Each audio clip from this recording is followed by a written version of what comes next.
What's going on, guys? Michael Jordan of Copper Dog here, back with another Overwatch League video. And I'm like, what day is it today?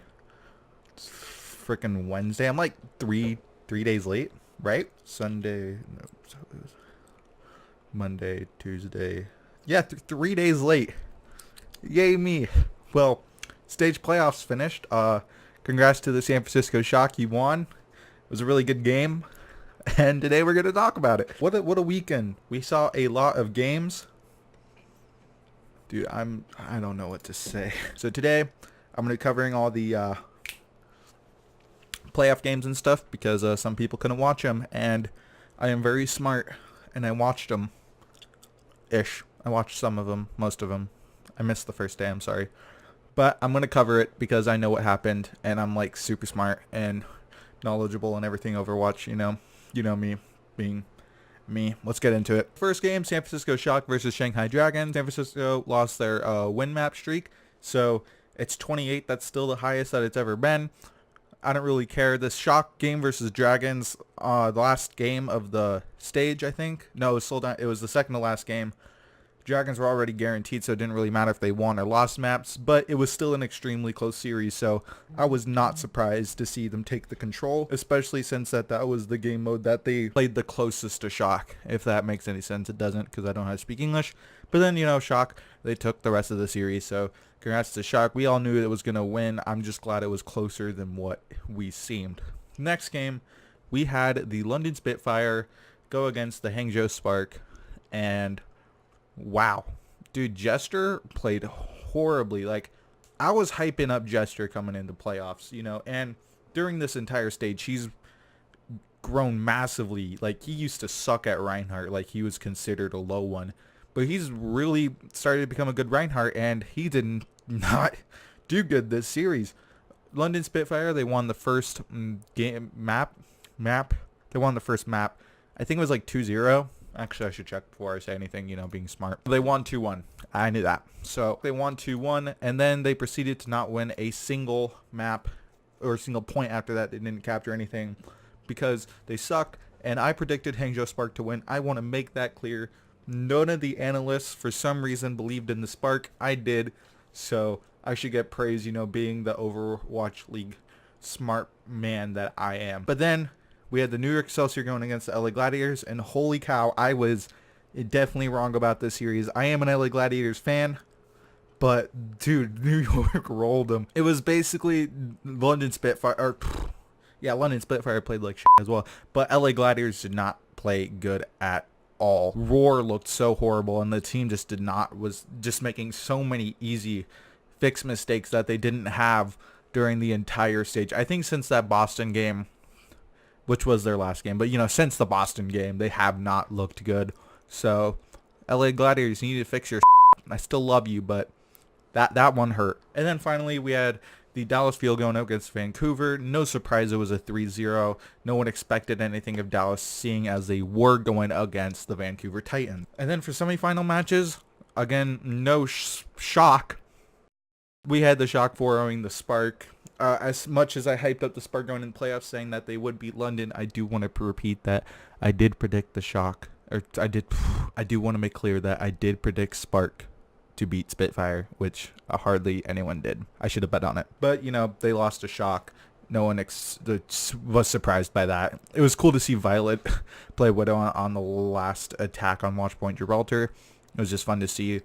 He pops off, but you know, we have a lot of good Widows like Gesture and all those other players. But then final game, New York versus Vancouver, and I want to say on that last game, the last game of map 5, Slime, I'm gonna roll it. Oh, buddy, now, yep. Oh, Slime, you're getting melted. Slime, you're gonna get punched. Gets healed. Still stalling out, getting themselves more percentage. Slime somehow pulls it out onto Jonak. Slime is still alive somehow is what is ridiculous about this. That guy just never says die. And now you've got 5 alive here for the Titans, and they are still trying to stabilize New York. 5v5 right here. I mean, Jonak is gone, but now we've lost Mono, and that can make all the difference. Libero down next without the tank there to keep him alive, and we are going to have Nene throwing in the grab, but it might be too little too late.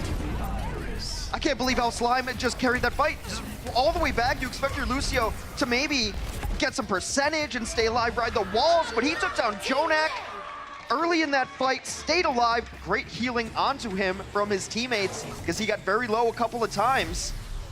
Dude, how did he live so long? He literally carried that team fight, and that's why they were able to win that point and win the map. It was like, what, a 1v5. He lives, takes out JJoNak, continues to live, has his team come back in time to be able to snowball and then stagger and then win that point. So Slime, I was super impressed by Slime. Also the entire series, he's played really good, but specifically that point, you could say that Slime is the reason they won the Night Market. Big Tower, that's the reason they won the Big Tower map. Vancouver took that one 4-1 versus New York. And then final map, we had Vancouver Titans going up against the San Francisco Shock. A rematch of the ages. This is a rivalry, and Shock took it this time 4-2. Pretty. It was like extremely close. There are only, I'd say, four of the maps weren't that close of all. Actually, like, in a way, they were all close to all super far. So first one, we had a control. I think it was I should know this. It was Lijiang Tower. I knew that. It was Lijiang Tower, and Shock kind of dominated that. I was asleep when that map happened. I'm not gonna lie to you guys. I was asleep, but I woke up and they were up 1-0 in the series, so I was a happy man. So then we went to Kings Row, and I was awake for this. So I did watch everything after this point. We're on Kings Row. They both had incredibly good pushes. San Francisco did have the upper hand in time, which is why Vancouver had the second attack. So they're 3-3. Then Vancouver has to attack because they have a lower time. I think it was by like 9 seconds. But, you know, Shock was faster. And then Vancouver made a very impressive overtime push because Shock was holding him really good on the point A, and then they captured it. And, like, by the time they got to that tunnel, it was around overtime. And they were able to push it all the way halfway through point 2, which is pretty impressive for an overtime push. And then we had the Shock, and they simply weren't strong enough to do it, and they were wiped, and then the series was tied 1-1. So then we went to Paris, San Francisco's choice.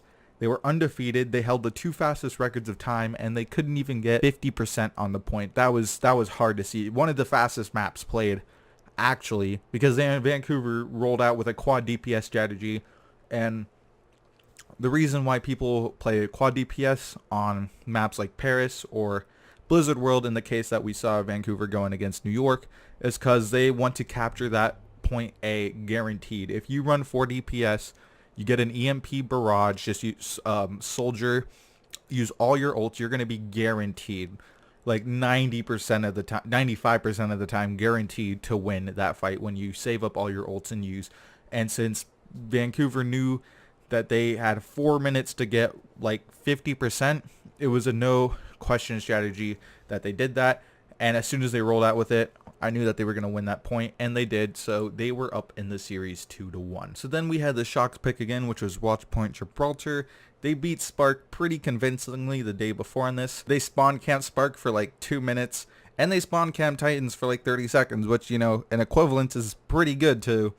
It's kind of, I loved San Francisco's play style, where they can play so defensive and then just switch it in like the flip of a dime to be the most aggressive team in the league. And they spawned Camp Titans for a good amount of time, and they were able to take this match 4-3, and the series is now tied 2-2. And then we go to Oasis, and every time that the Shock has played Titans, they've won the control points. Every playoff match that has been played between these two, San Francisco is 4-0 when it comes to control. Is it called control? 2C King of the Hill control.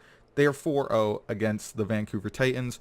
Titans need to fix that, because if they want to lead in these series, they need to win those games against the Shock. They did against New York, but the Shock, they need to win those games against Shock. And then we went to the final map, which is Blizzard World. I respect the Titans pick for choosing this. They did lose the day before to the New York Excelsior, but the Shock were also, I think, undefeated on both of the map choices, and they felt more comfortable on Blizzard World. So I respect the choice. While they did lose, it was going to be a hard game regardless. And with a map like Blizzard World, it can be like it can be very like competitive. I don't know what to say. It was either going to be Blizzard World or Eichenwald with Shock have looked extremely good on both. So I do respect Titan's choice for picking Blizzard World. They probably just felt more comfortable on this map compared to Eichenwald.